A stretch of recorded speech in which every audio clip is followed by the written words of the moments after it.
Hi students, ഒരു receipts and payments account എങ്ങനെ prepare ചെയ്യാമെന്നും അതിൽ നിന്ന് എങ്ങനെ ഒരു ഇൻകം ആൻഡ് എക്സ്പെൻഡിച്ചർ അക്കൗണ്ട് ഉണ്ടാക്കാമെന്നും അതിനുശേഷം ഒരു ബാലൻസ് ഷീറ്റ് എങ്ങനെ പ്രിപ്പയർ ചെയ്യാം എന്നതിനെക്കുറിച്ചുള്ള ഗൈഡ് ലൈൻസ് നിങ്ങൾ നന്നായി മനസ്സിലാക്കിയെന്ന് വിചാരിക്കുന്നു. ഇനി നമുക്ക് ഇതുമായി ബന്ധപ്പെട്ടിട്ട് ഒരു പ്രോബ്ലം സോൾവ് ചെയ്യാൻ ശ്രമിക്കാം. ആദ്യമായി നമുക്ക് ഒരു റെസീറ്റ്സ് ആൻഡ് പേയ്മെൻറ്റ്സ് അക്കൗണ്ട് തന്നിട്ടുണ്ടാവും. നമുക്ക് തന്നിട്ടുള്ള റെസീറ്റ്സ് ആൻഡ് പേയ്മെൻറ്റ്സ് അക്കൗണ്ട് ഒന്ന് പരിശോധിക്കൂ. Receipts and payments account as on 31/3/2019. അതിൽ റെസീറ്റ് സൈഡും പേയ്മെൻറ്റ് സൈഡും നമുക്കൊന്ന് പരിചയപ്പെടാം. റെസീറ്റ് സൈഡിൽ ബാലൻസ് ക്യാരി ഡൗൺ, സബ്സ്ക്രിപ്ഷൻ 2017-18, 18-19, 19-20. അതായത് കഴിഞ്ഞ വർഷത്തെ സബ്സ്ക്രിപ്ഷൻ ഈ വർഷം കിട്ടിയിട്ടുണ്ട്. ഈ വർഷത്തെ സബ്സ്ക്രിപ്ഷൻ 28,000 കിട്ടിയിട്ടുണ്ട്. വരാൻ പോകുന്ന വർഷത്തെയും ഈ വർഷം നമുക്ക് ലഭിച്ചിട്ടുണ്ട്. അടുത്ത ഐറ്റം ലെഗസി, പിന്നെ sale proceeds from football match, then sale of old news papers.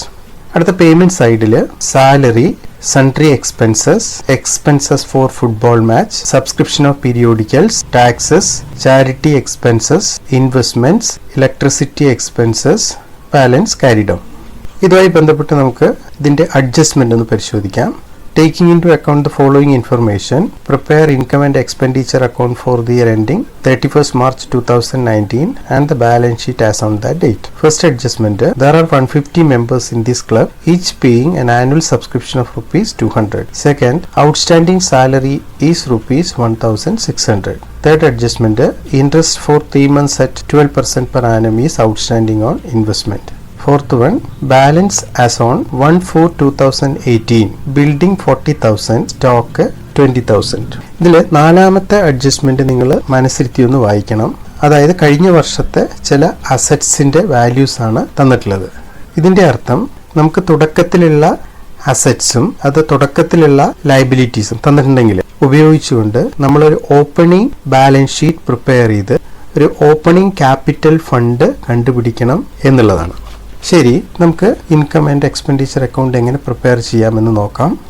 ഇവിടെ പക്ഷേ നമുക്ക് ഓപ്പണിംഗ് ക്യാപിറ്റൽ ഫണ്ട് കണ്ടുപിടിക്കേണ്ടത് ഉണ്ട്. നമുക്ക് ആദ്യം ഓപ്പണിംഗ് ബാലൻസ് ഷീറ്റ് പ്രിപ്പയർ ചെയ്ത് ഓപ്പണിംഗ് ക്യാപിറ്റൽ ഫണ്ട് കണ്ടുപിടിച്ചതിന് ശേഷം income and expenditure account prepare ചെയ്യാം. ഓപ്പണിംഗ് ബാലൻസ് ഷീറ്റ് എപ്പോഴും ആദ്യം പ്രിപ്പയർ ചെയ്യണമെന്ന് നിബന്ധനയൊന്നുമില്ല, നമ്മുടെ സൗകര്യത്തിന് അങ്ങനെ ചെയ്യുന്നു എന്ന് മാത്രം. നോക്കാം.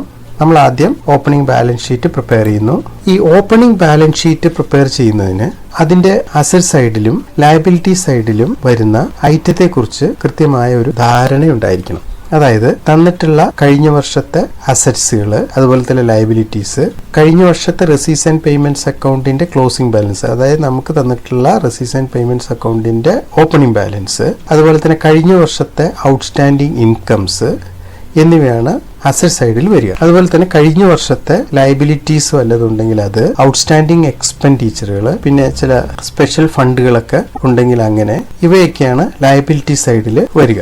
ശരി, ഇനി നമുക്ക് ഓപ്പണിംഗ് ബാലൻസ് ഷീറ്റ് എങ്ങനെ പ്രിപ്പയർ ചെയ്യാമെന്ന് നോക്കാം. ബാലൻസ് ഷീറ്റ് ആസ് ഓൺ 31/3/2018, അതായത് ഓപ്പണിംഗ് ബാലൻസ് ഷീറ്റ്. നമുക്ക് തന്നിട്ടുള്ള ഐറ്റംസ് ഒന്ന് പരിശോധിക്കാം. അസറ്റ് സൈഡിൽ ബിൽഡിംഗ് 40,000, സ്റ്റോക്ക് 20,000, ക്യാഷ് ബാലൻസ് 6,000, അതായത് റെസീറ്റ്സ് ആൻഡ് പേയ്മെന്റ്സ് അക്കൗണ്ടിന്റെ ഓപ്പണിംഗ് ബാലൻസ്, പിന്നെ ഔട്ട്സ്റ്റാൻഡിംഗ് സബ്സ്ക്രിപ്ഷൻ, പിന്നെ വേറെ ഐറ്റം ഒന്നും കാണുന്നില്ല. ഇത്രയാണ് ഓപ്പണിംഗ് ബാലൻസ് ഷീറ്റിന്റെ അസറ്റ് സൈഡിൽ വരാവുന്നത്. ഇനി ലയബിലിറ്റി സൈഡ് നോക്കാം. ലയബിലിറ്റി ആയിട്ട് വേറെ ഒന്നും തന്നിട്ടില്ല, അതുകൊണ്ട് നേരിട്ട് നമുക്ക് ക്യാപിറ്റൽ ഫണ്ട് കണ്ടെത്താൻ പറ്റും. 67,200 ആണ് ക്യാപിറ്റൽ ഫണ്ട് ആയി നമുക്ക് ഓപ്പണിംഗ് ബാലൻസ് ഷീറ്റിലൂടെ ലഭിച്ചിട്ടുള്ളത്. ഇനി നമുക്ക് ഒരു ഇൻകം ആൻഡ് എക്സ്പെൻഡിച്ചർ അക്കൗണ്ട് എങ്ങനെ പ്രിപ്പയർ ചെയ്യാമെന്ന് നോക്കാം. നമുക്കറിയാവുന്നതുപോലെ റെസീറ്റ്സ് ആൻഡ് പേയ്മെന്റ്സ് അക്കൗണ്ടിന്റെ റെസീറ്റ് സൈഡിലുള്ള എല്ലാ ഐറ്റവും ഇൻകം സൈഡിലേക്കും, പേയ്മെന്റ് സൈഡിലുള്ള എല്ലാ ഐറ്റവും എക്സ്പെൻഡിച്ചർ സൈഡിലേക്കും മാറ്റങ്ങൾക്ക് വിധേയമായിക്കൊണ്ട് നമുക്ക് പോസ്റ്റ് ചെയ്യേണ്ടതുണ്ട്. ശരി, റെസീറ്റ് സൈഡിലുള്ള ഐറ്റംസ് നോക്കാം. First item balance carry down ആണ്. അത് നമ്മൾ ഓപ്പണിംഗ് ബാലൻസ് ഷീറ്റിൽ ചേർത്തു. അത് ഇൻകം ആൻഡ് എക്സ്പെൻഡിച്ചർ അക്കൗണ്ടിൽ എടുക്കുന്നതല്ല. അടുത്തത് സബ്സ്ക്രിപ്ഷൻ ആണ്. 2017-18 1,200 ലഭിച്ചിട്ടുണ്ട്. 18-19 28,000 ലഭിച്ചിട്ടുണ്ട്. 19-20ലേക്കും 800 ലഭിച്ചിട്ടുണ്ട്. സബ്സ്ക്രിപ്ഷനുമായി ബന്ധപ്പെട്ടിട്ട് പ്രധാനപ്പെട്ട ഒരു കാര്യം നിങ്ങൾ ഓർക്കേണ്ടതുണ്ട്. അതായത് റെസീറ്റ്സ് ആൻഡ് പേയ്മെന്റ്സ് അക്കൗണ്ടിലെ ഫസ്റ്റ് അഡ്ജസ്റ്റ്മെന്റ് ഒന്ന് ശ്രദ്ധിക്കുക. 150 മെമ്പർമാര് 200 രൂപ വെച്ച് സബ്സ്ക്രിപ്ഷൻ കൊടുക്കേണ്ടതുണ്ട് എന്നതാണ്. അപ്പോൾ ടോട്ടൽ നമ്പർ ഓഫ് മെമ്പേഴ്സും അവരുടെ സബ്സ്ക്രിപ്ഷൻ എമൗണ്ടും തന്നിട്ടുണ്ടെങ്കിൽ ആ വർഷം സബ്സ്ക്രിപ്ഷൻ ഇനത്തിൽ ലഭിക്കേണ്ട തുക എന്ന് പറയുന്നത് total number of members into their subscription amount ആണ്. അങ്ങനെ വരുമ്പോൾ ഇവിടെ നമുക്ക് ഈ വർഷം ലഭിക്കേണ്ട സബ്സ്ക്രിപ്ഷന്റെ എമൗണ്ട് എന്ന് പറയുന്നത് 30,000 ആണ്. അതായത് 150 ഇൻറ്റു 200. പക്ഷെ നമുക്ക് ഈ വർഷത്തേക്കുള്ള സബ്സ്ക്രിപ്ഷൻ 28,000 ആണ് ലഭിച്ചിട്ടുള്ളത്. അപ്പോൾ നമുക്ക് 2,000 രൂപ ഔട്ട്സ്റ്റാൻഡിംഗ് ഉണ്ട്. അങ്ങനെയാണ് ടോട്ടൽ സബ്സ്ക്രിപ്ഷൻ 30,000 ആയിട്ട് വരുന്നത്. ഇനി നെക്സ്റ്റ് ഐറ്റം ലെഗസി ആണ്. ലെഗസി ഒരു ക്യാപിറ്റൽ ഐറ്റം ആണ്. അത് ബാലൻസ് ഷീറ്റ് എടുക്കേണ്ടതാണ്. ഇൻകം ആൻഡ് എക്സ്പെൻഡിച്ചർ അക്കൗണ്ടിൽ വരില്ല. Next sale proceeds from football match ആണ്. അത് നേരിട്ട് എടുക്കാവുന്നതാണ്. അഡ്ജസ്റ്റ്മെന്റ് ഒന്നും ഇല്ല. അതുപോലെ തന്നെ അടുത്തത് sale of old news papers ആണ്. റവന്യൂ റെസീറ്റ് ആണ്. അഡ്ജസ്റ്റ്മെന്റ് ഒന്നുമില്ല. നേരിട്ട് ഇൻകം സൈഡിലേക്ക് പോസ്റ്റ് ചെയ്യാവുന്നതാണ്. അപ്പോൾ ഇത്രയുമാണ് റെസീറ്റ് സൈഡിലുള്ള ഐറ്റം. ഇനി നമുക്ക് റെസീറ്റ്സ് ആൻഡ് പേയ്മെന്റ്സ് അക്കൗണ്ടിന്റെ പേയ്മെന്റ് സൈഡിലേക്ക് പോവാം. ഫസ്റ്റ് ഐറ്റം സാലറിയാണ്. പക്ഷെ സാലറിയിൽ അഡ്ജസ്റ്റ്മെന്റ് ഉണ്ട് എന്ന് നമ്മളോട് പറഞ്ഞിട്ടുണ്ട്. അൺപെയ്ഡ് സാലറി 1,600 ഉണ്ട് എന്ന് അഡ്ജസ്റ്റ്മെന്റിൽ പറഞ്ഞിട്ടുണ്ട്. അപ്പോൾ total salary to be debited to income and expenditure account comes to rupees 16,800. അടുത്ത സൺട്രി എക്സ്പെൻസസ് ആണ്. നേരിട്ട് ഡെബിറ്റ് ചെയ്യാം. അഡ്ജസ്റ്റ്മെന്റ് ഇല്ല. അതുപോലെ തന്നെ ഫുട്ബോൾ എക്സ്പെൻസസ് ആണ്. നേരിട്ട് ഡെബിറ്റ് ചെയ്യാവുന്നതാണ്. അടുത്ത സബ്സ്ക്രിപ്ഷൻ ഓഫ് പീരിയോഡിക്കൽസ് ആണ്. അതിലും അഡ്ജസ്റ്റ്മെന്റുകളൊന്നുമില്ല. 3,200. അടുത്ത ടാക്സ് ആണ് 800. അടുത്ത ചാരിറ്റി എക്സ്പെൻസസ് ആണ് 1,600. നെക്സ്റ്റ് ഇൻവെസ്റ്റ്മെന്റ് ആണ്. ഇൻവെസ്റ്റ്മെന്റ് ഇൻകം ആൻഡ് എക്സ്പെൻഡിച്ചർ അക്കൗണ്ടിൽ വരില്ല. അത് അസറ്റ് ആണ്. പക്ഷേ ഇൻവെസ്റ്റ്മെന്റുമായി ബന്ധപ്പെട്ട ഒരു കാര്യം അഡ്ജസ്റ്റ്മെന്റിൽ പറയുന്നുണ്ട്. അതായത് 3 മാസത്തെ ഇൻട്രസ്റ്റ് നമുക്ക് കറണ്ട് ഇയറിൽ ലഭിക്കാനുണ്ട്. ഔട്ട്സ്റ്റാൻഡിംഗ് ആണ്. അതൊരു റവന്യൂ ഐറ്റം ആയതുകൊണ്ട് ഇൻകം സൈഡിലേക്ക് പോസ്റ്റ് ചെയ്യേണ്ടതുണ്ട്. 3 മാസത്തെ ഇൻട്രസ്റ്റ് 12% വെച്ച് 20,600 രൂപയാണ് വരിക. അടുത്തത് ഇലക്ട്രിസിറ്റി എക്സ്പെൻസസ് ആണ്. അത് നേരിട്ട് എക്സ്പെൻഡിച്ചർ സൈഡിലേക്ക് വരും. അങ്ങനെ പേയ്മെന്റ് സൈഡിലെ ഐറ്റവും കഴിഞ്ഞു. ഇനി നമുക്ക് ഇൻകം ആൻഡ് എക്സ്പെൻഡിച്ചർ അക്കൗണ്ട് പരിശോധിക്കാം. ഇൻകം ആൻഡ് എക്സ്പെൻഡിച്ചർ അക്കൗണ്ടിന്റെ ടോട്ടൽ 51,400 ആണ്. അതായത് ഇൻകം സൈഡ് കൂടുതലാണ്, എക്സ്പെൻഡിച്ചർ സൈഡ് കുറവാണ്. എക്സ്പെൻഡിച്ചർ സൈഡിൽ ഒരു 13,800 രൂപയുടെ കുറവ് ഉണ്ട്. അപ്പോൾ ഇവിടെ ഇൻകം കൂടുതലും എക്സ്പെൻഡിച്ചർ കമ്മിയും എന്ന് വെച്ചാൽ excess of income over expenditure, അല്ലെങ്കിൽ നമ്മൾ സർപ്ലസ് എന്ന് പറയും. 13,800 സർപ്ലസ് ആയി വരുന്നു. ഇത്രയാണ് ഇൻകം ആൻഡ് എക്സ്പെൻഡിച്ചർ അക്കൗണ്ടിനെ കുറിച്ച് പറയാനുള്ളത്. ഇനി നമുക്ക് ക്ലോസിംഗ് ബാലൻസ് ഷീറ്റ് പ്രിപ്പയർ ചെയ്യാൻ വേണ്ടി ശ്രമിക്കാം. Balance sheet as on 31 March 2019. ഇവിടെ അസറ്റ് സൈഡ് ആദ്യം പരിഗണിക്കാം. അസറ്റ് സൈഡ് നമ്മൾ ശ്രദ്ധിക്കേണ്ട കാര്യം, പഴയ ബാലൻസ് ഷീറ്റിന്റെ അസറ്റ്സുകൾ നോക്കുക. എന്നിട്ട് ഈ വർഷം പുതിയതായിട്ട് വാങ്ങിച്ചിട്ടുണ്ടോ എന്ന് നോക്കുക. അതായത് റെസീറ്റ്സ് ആൻഡ് പേയ്മെന്റ്സ് അക്കൗണ്ടിന്റെ പേയ്മെന്റ് സൈഡ് നോക്കിയാൽ അങ്ങനെ വല്ല ഐറ്റം ഉണ്ടെങ്കിൽ നമുക്ക് അറിയാൻ പറ്റും. അതുപോലെ തന്നെ ഡിപ്രീസിയേഷൻ പ്രൊവൈഡ് ചെയ്യാൻ പറഞ്ഞിട്ടുണ്ടോ എന്ന് ശ്രദ്ധിക്കുക. അതുപോലെ തന്നെ അസറ്റ്സുകൾ ഇപ്രാവശ്യം ഡിസ്പോസ് ചെയ്തിട്ടുണ്ടോ എന്ന് നോക്കുക. അത് റെസീറ്റ്സ് ആൻഡ് പേയ്മെന്റ്സ് അക്കൗണ്ടിൽ റെസീറ്റ് സൈഡിൽ നോക്കിയാൽ അറിയാൻ പറ്റും. അതുപോലെ തന്നെ ഔട്ട്സ്റ്റാൻഡിംഗ് ഇൻകംസ് വല്ലതും ഉണ്ടോ എന്ന് നോക്കണം.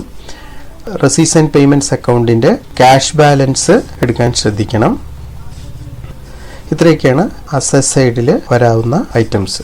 അതുപോലെ തന്നെ ലയബിലിറ്റി സൈഡ്, ഓപ്പണിംഗ് ബാലൻസ് ഷീറ്റിലുള്ള ലയബിലിറ്റീസ് ശ്രദ്ധിക്കുക. എന്നിട്ട് ആ ലയബിലിറ്റീസിൽ കുറവുകളോ അല്ലെങ്കിൽ പുതിയതായിട്ട് വല്ല ലയബിലിറ്റീസ് കമ്മിറ്റ് ചെയ്തിട്ടുണ്ടോ എന്നിവ ശ്രദ്ധിക്കണം.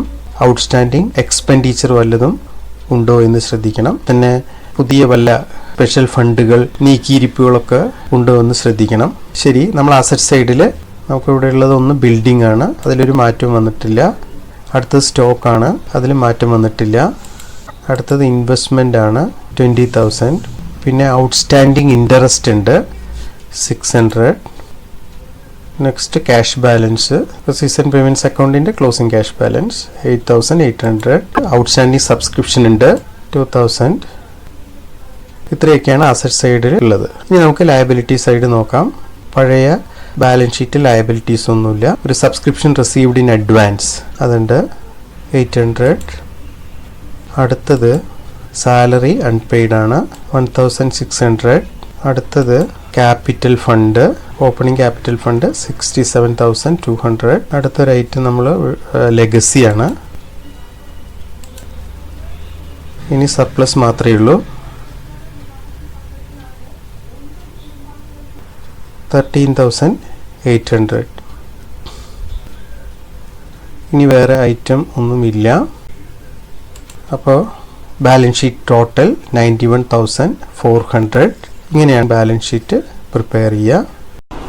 കുട്ടികൾ, ഇത് ചെറിയ ഒരു പ്രോബ്ലമാണ്.